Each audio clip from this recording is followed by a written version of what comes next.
नमस्कार, मी संतोष तुकाराम जाधव, मुक्काम पोस्ट पाचन, तालुका राजापूर, जिल्हा रत्नागिरी, महाराष्ट्र राज्यातून बोलतोय. माझे वडील 26/11/2022 रोजी नापत्ता झाले आहेत.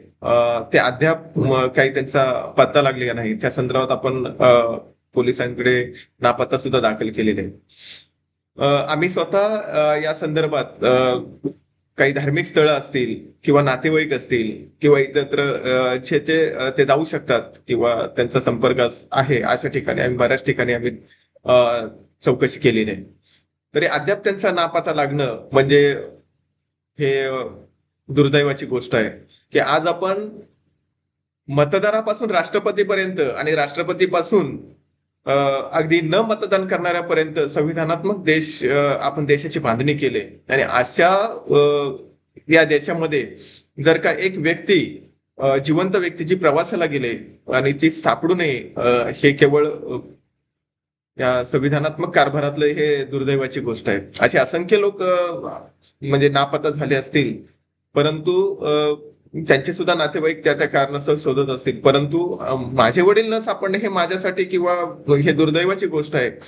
आणि प्रशासनाला नेमके कोणत्या गोष्टीची उणीव आहे की हे या गोष्टी म्हणजे सापडत नाहीत किंवा कोणत्याही प्रकारचं कोण सहकार्य करत नाही, ते माहिती सुद्धा देत नाही की बाबा या गोष्टीतून आम्हाला सहकार्य मिळत नाही किंवा लोक सहकार्य करत नाही किंवा कोणता वरिष्ठ अधिकारी सहकार्य करत नाहीत किंवा काय, कोणत्याही प्रकारची माहिती न देता फक्त मानसिक ताणतणाव वाढवणं, एखाद्या कुटुंबाला टॉर्चर करणं, या गोष्टी त्यांनी चालवलेल्या आहेत.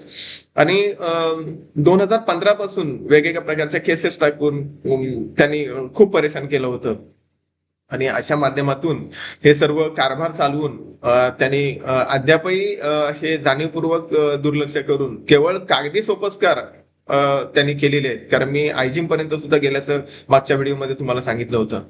तर हे कागदी सोपस्कार करून मिळत म्हणजे न सापडणं कसे सापडू शकतात मला सांगा. जर फक्त कागदावरती रेखाटायचे हे घेऊन आणि प्रत्यक्ष माणूस कुठे हे अद्याप पोलिसांना माहित नाही, ही दुर्दैवाची गोष्ट आहे. कारण प्रत्येक गावामध्ये ग्रामपंचायत आहे, ग्रामपंचायत सदस्य आहेत, पोलीस आहेत, सरकारी कर्मचारी आहेत आणि हे ते काही असं गाव सोडून किंवा मनुष्य विरहित जागेमध्ये गेलेत असा विषयच होऊ शकत नाही का. तर तरी सुद्धा पोलीस हे जाणीवपूर्वक जर का दुर्लक्ष करत असेल तर या प्रशासकीय कारभारावरती प्रश्नचिन्ह उभं राहत आहे. आणि या माध्यमातून त्यांनी खूप म्हणजे टॉर्चर करण्याचा जो काय हा अट्टहास रचलाय, हा केवळ आणि केवळ हा त्यांचा काहीतरी मनसोबा आहे असं माझं प्रामाणिक मत आहे. आणि त्या संदर्भात मला खूप दुःख होत आहे या कारभारासंदर्भात. आणि माझे वडील मला त्यांनी परत द्यावेत ही माझी पूर्ण इच्छा आहे. आणि त्या संदर्भात अगदी गृह खाता असेल किंवा कुठे किंवा हे IPS IAS लेवलचे जे काही वरिष्ठ अधिकारी असतील त्यांनी सुद्धा या गोष्टीचा गांभीर्यानं विचार करून किंवा इतर लोकांमध्ये कुठं जर का ते असतील तर लोकांनी प्लीज खाली कमेंट्स मध्ये सांगा किंवा नजदीकच्या पोलीस स्टेशन पर्यंत त्यांना हे करून म्हणजे जमा करून कमेंट्स मध्ये लिहून सांगा किंवा माझा फोन नंबर सुद्धा दिलाय खाली. त्या संदर्भात त्यांनी माझे वडील मला परत मिळावेत या मनसोप्याने मी तुमच्याशी संवाद साधत आहे या माध्यमातून.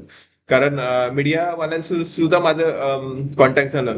निखिल वागळे साहेबांचा सुद्धा नंबर मला सापडला होता. तर निखिल वागळे साहेबांनी सुद्धा नंतर फोन उचलणं किंवा त्या गोष्टी करणं, ते बिझी आहे, ते राजकीय क्षेत्रामध्ये किंवा राजकीय घडामोडींचं हे करण्यासाठी बिझी आहे. त्यामुळं एखाद्या व्यक्तीला न्याय मिळावा ही कधीच इच्छा असेल अशा लोकांची असं मला सुद्धा वाटत नाही. किंवा इथल्या स्थानिक पत्रकारांशी सुद्धा मी चर्चा केली, ते सुद्धा म्हणाले की 4 वर्षानंतर आता काय बातमी देणार किंवा काय असं.